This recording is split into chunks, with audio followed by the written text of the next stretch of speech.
have towed the transmission, and you may be wondering why. And man, that is gonna work super nice. And of course, anytime you have a full custom wheel, you never really know how it's gonna fit up until you get it on the car in real life.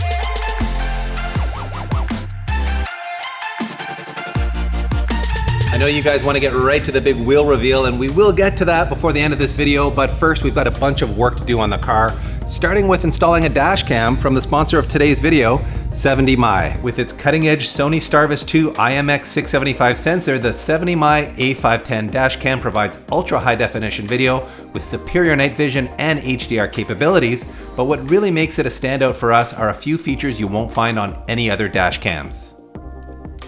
The A510 offers built-in GPS and real-time route tracking, so in case of an accident, you'll have all the details, including your precise location, speed, and time, as well as a log of your entire route. The most impressive and arguably most important function the A510 provides is the driver assistance system, which when enabled can provide lane departure alerts, front vehicle start alerts, and forward collision alerts. These features can come in very handy on an older car like Connie Celica that doesn't have these systems built in. Speaking of Connie, if I leave her parked and heaven forbid someone were to hit her, the collision detection feature will automatically trigger and record what happened. And with the ability to capture dual channel time-lapse photography, it means you can scrub through your footage quickly and easily. And as you can see, the 70mi A510 camera is a dual channel setup that has a rearward facing camera, so it ensures you're not only covered from the front but from the rear as well. And with its exclusive My Color Vivid Plus solution algorithm, you get clear HDR, which helps with enhancing license plate legibility and street signs. And there you go, guys. What a quick and easy install that is for such a feature-rich system. That gives me the peace of mind knowing that if someone were to crash into Connie while they're shooting a reel of it because it's such a cool looking car, that I will have evidence of why the accident happened. So that's really the beauty of these dash cams, isn't it? Just to give you the peace of mind knowing that something goes wrong, you have proof of what really went down. And it does record audio too. So if you get pulled over and there's a conversation happening, you'll have a record of that as well. So thank you very much, 70mi, for sponsoring this episode. I'm really excited to have this level of security in Connie going forward.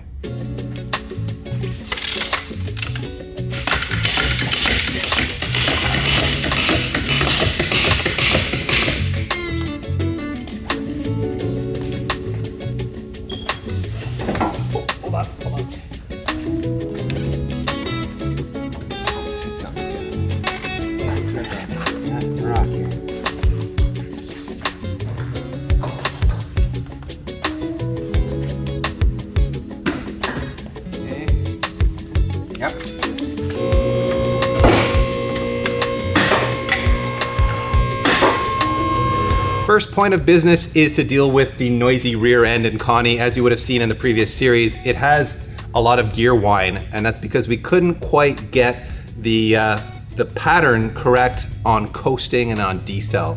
So it's fine under load, it doesn't make any noise under load, it's just coasting or braking where it's quite whiny.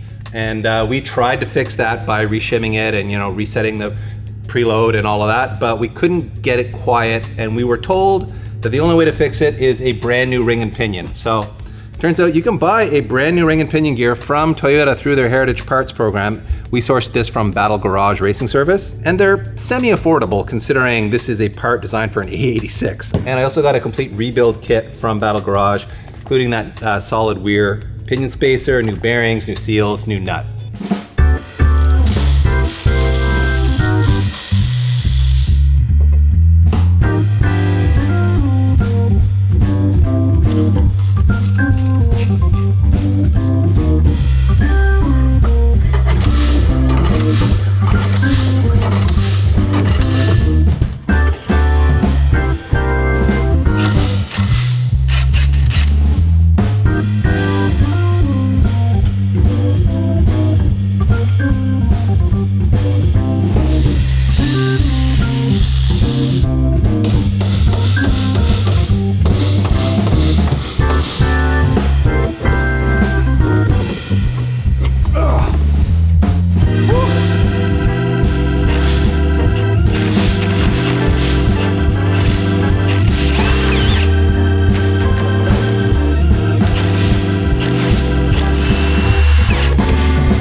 while Dave's been messing with the diff, I have pulled the transmission, and you may be wondering why. Well, DP, tell him. We had issues with the synchro, right? Fourth gear synchros are shot, yeah. Yeah, and it's puzzling because when you look at this gearbox, looks are deceiving. It looks in way better shape. It's been painted. You can see it's been resealed though, which is not a good sign, than the original one that Dave had in there. It's looks a little bit more worn, but it was much better from a perspective of shifting and just worked properly. So I'm literally just going to swap this one back in, and by that time, I hope you'll have the diff done, DP. God, I hope so too.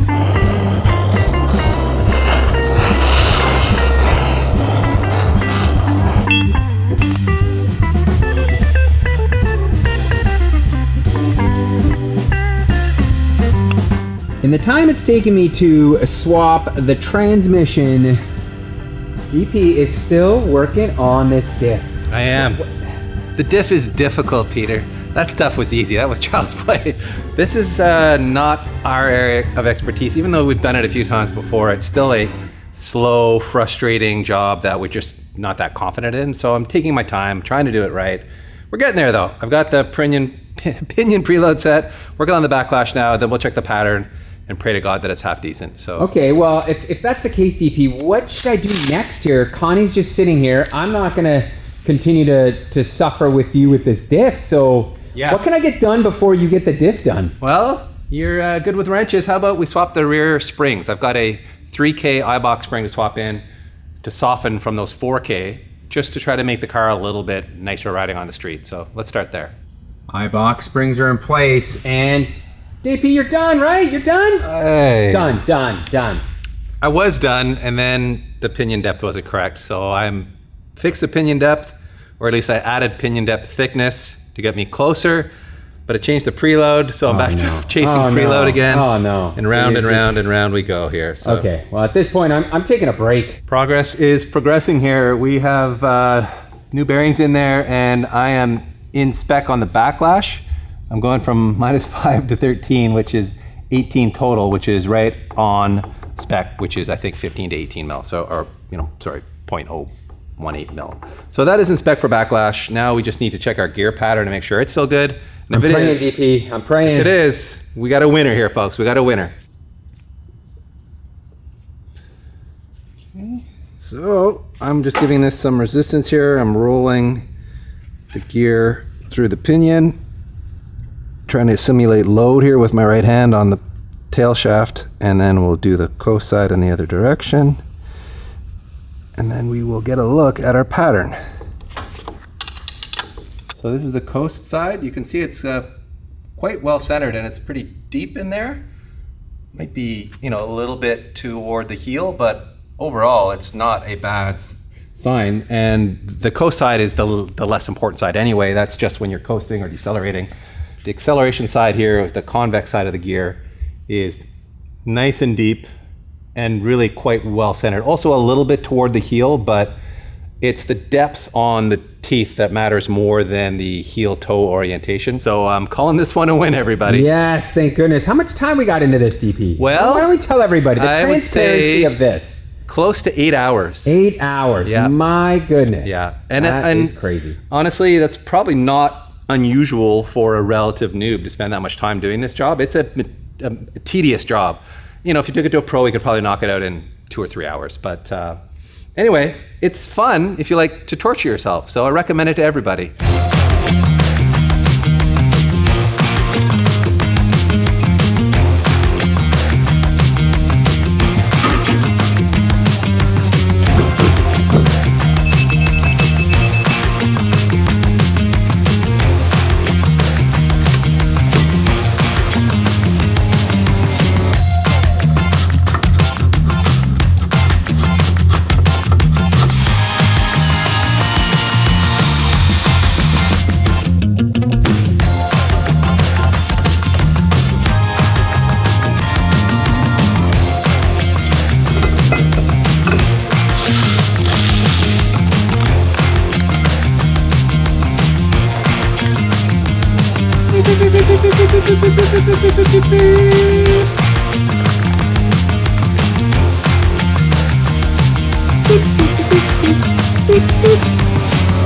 diff and gearbox back in there and the fluid's filled. We will find out shortly if I've fixed the synchros issue and the noisy diff issue or not.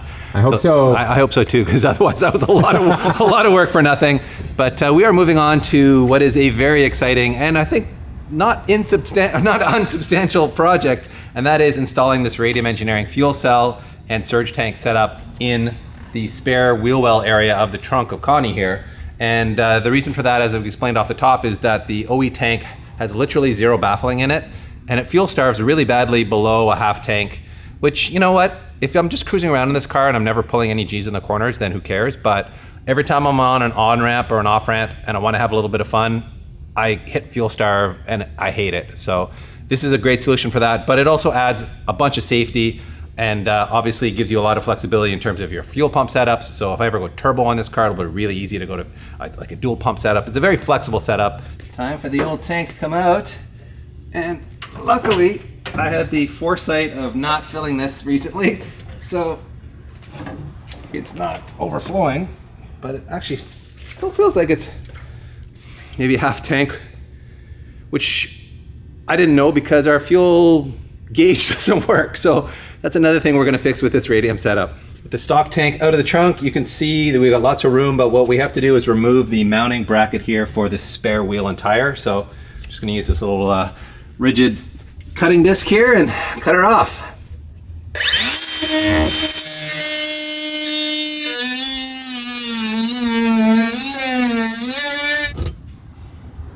And here it is, our Radium Engineering 10.5 gallon or 40 liter fuel cell.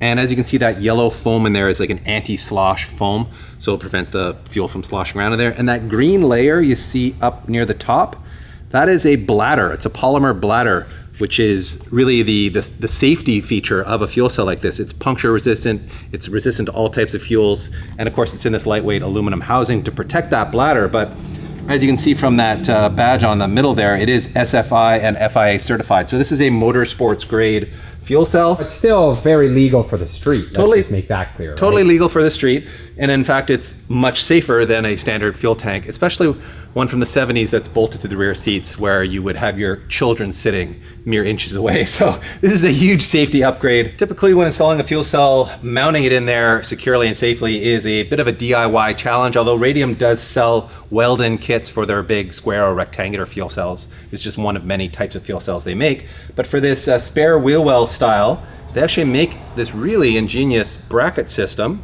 And as you can see, this is going to attach to this fuel cell like that. And then this other bracket will attach to that bracket and allow us to mount it to the floor of the trunk and give us a really secure and very elegant mounting solution that should just require us drilling about 6 holes per side and bolting it all together. So thank you, Radium Engineering, for thinking of everything for us. So we just bolted those brackets to the side of the cell here, and we're dropping it back in the trunk. And man, that is gonna work super nice. So what a clean mounting solution that is. So we're gonna use the bracket as a template for drilling the holes. That way, we can't really drill in the wrong place, or so we hope. Here we go. Whoa. Time for the magical riv nut tool here, everybody. This is an amazing invention where it allows you to rivet in a threaded fastener, and then you're left with a hole that's ready to accept a, I don't know what size this is, a 12 mil or whatever it is? M6. M6, okay. So a 10 mil. 10 mil, my bad. So in the hole she goes, you squeeze it together like you would with a riv nut, you screw this back out, and you'll see what we got. And there you go, threaded hole in the floor. As you can see, that is not going anywhere. It is securely mounted. It is now a part of Connie, and that is a good thing. So here is the disassembled fuel cell surge tank. As you'll see, this sort of tank here is your surge tank. So there's a lift pump on this side that sits down in the fuel cell, and then there's the pressure pump that lives in the surge tank that feeds the engine.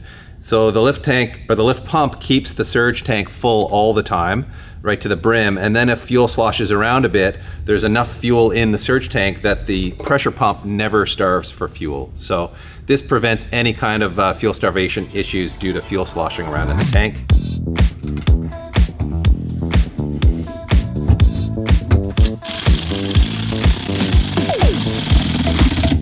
a work of art this thing is. I gotta say, Radium makes such beautiful parts. It's so easy to install, DP. So good. It's just all thought out for you. It really is genius. Everything fits. The holes line up. Perfect. It's perfection. It really is. And this is their fuel level sending unit, which drops in the hole that's already there and comes with a gasket.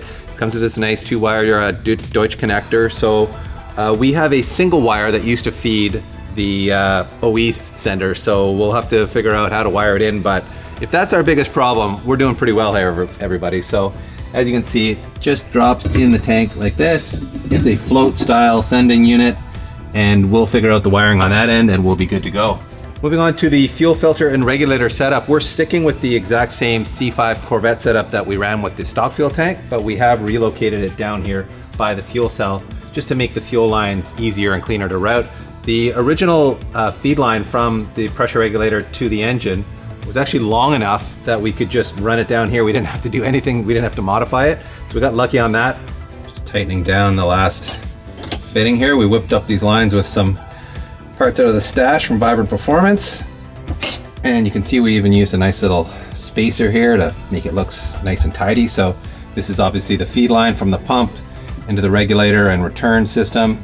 That's the feed line going to the motor, and this is the return line back into the tank. Moving on to the filler neck solution, and initially when I spoke with Aaron at Radium, I wanted to be able to use the OE filler neck location up here on the high on the C pillar and run a hose down here. So they do have provisions for that. This is their, like, I don't know, 45-degree neck. It comes with this really nice fitting that just bolts on there. This screws on there. However, Pete and I looked at the hose routing and the fact that we would need to neck this down from 2 inches to 1.5 inches to fit the proper size hose. We just didn't like the way it was going to look, and we didn't really like the angle it was going to be on. We were concerned that it might not drain well into the tank. And Radium does make a cap option, just a regular like gas cap that goes here on the tank. I assume it will just screw onto this fitting, and we'll have a gas cap there. And I'll just have to open the hood to fill the gas. That's way cooler. Looking at this now, station, you open this up and a guy comes by and he's going to be like, "What are you doing?" And you're going to go, "Look at this. This is my hardware, bro. This is how much cooler I am than you, bro. Right. Look in my trunk, right. Everybody. It is a showpiece. It really is. So it'll be kind of fun.